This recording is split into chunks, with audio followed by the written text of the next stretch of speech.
All right, hello everyone. It's time for another video lecture. Today I will be looking at Act 2 of our play, A Midsummer Night's Dream. So in Act 2, Scene 1, we're starting to get a look at in what's happening with a new batch of characters. This would be the fairies. So we are introduced to Robin, in Goodfellow.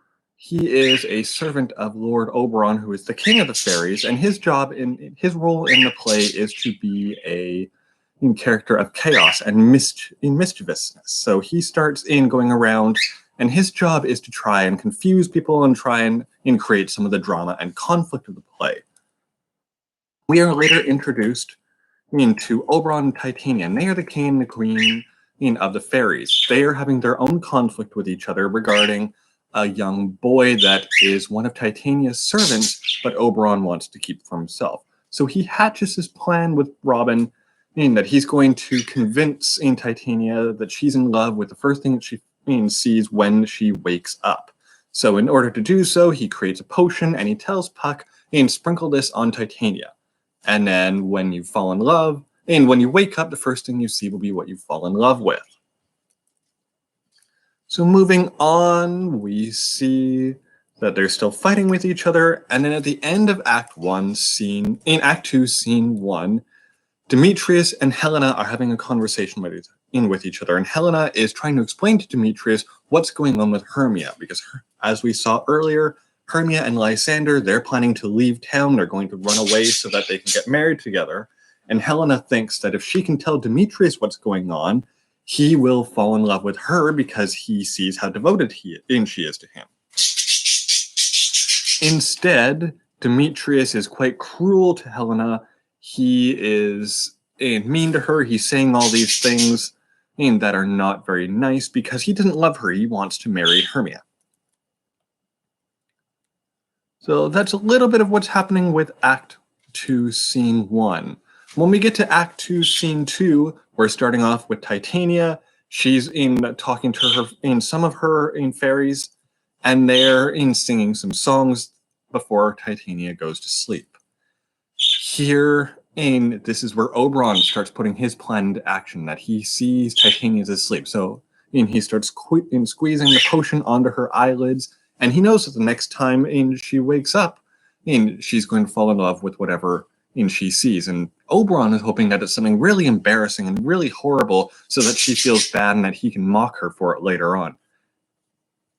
Moving on from that, we see Lysander, we see Hermia. They've now run away. They're in the same forest as Oberon, Titania, and the fairies, and this is actually the same forest that the Athenians were practicing their play in. So this is a busy forest we got all of a sudden. Hermia and Lysander, they're tired, they're exhausted, they've been running away, and now it's time to go to bed. And Hermia, she's still trying to protect her dignity. That Lysander, he wants to sleep really close to her, and he wants to cuddle up and be happy with how things are. He wants to be close to her. And Hermia says, hold on a second, we're not married yet. I know you love me and I love you too, but we want to be virtuous people. We want to ensure that we don't do anything inappropriate. And to really understand this, we have to think about what societal values would have been at the time. So going back to when Shakespeare was alive, the societal values were that you only slept in the same bed as someone you were married to. If you did not, you were seen as a bad person, you were seen as immoral, as evil in a lot of cases. And Hermia is trying to make that put that line in the sand here, saying like, look, we're in love, but until we actually get married, you're gonna have to sleep a little bit over there on the ground further away from me. Once we get married, we'll have a house, we'll have a bed, we can sleep together and it'll be fine. But until then, you stay away. As we go forward, we see Helena and Demetrius come back, and Helena is still fighting with Demetrius.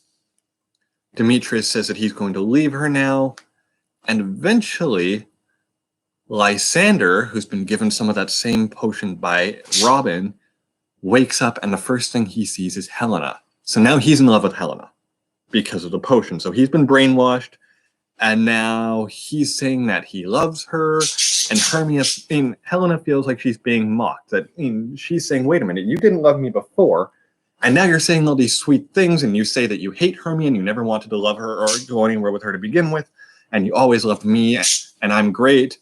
And she feels like she's being mocked. And then later on, Hermia shows up, and we finish the scene with Hermia waking up, realizing that Lysander is not there, and wondering what happened to him, that she had this nightmare, that her heart was being eaten, and now no one's there. So she's starting to feel worried. And that is how we end Act 2, Scene 2, with Lysander falling in love with Helena, with Hermia wondering what happened, and Demetrius is still looking for Hermia as well. What do we think is going to happen here in terms of the four Athenians? Are they going to rearrange themselves into new couples, or what's going to happen?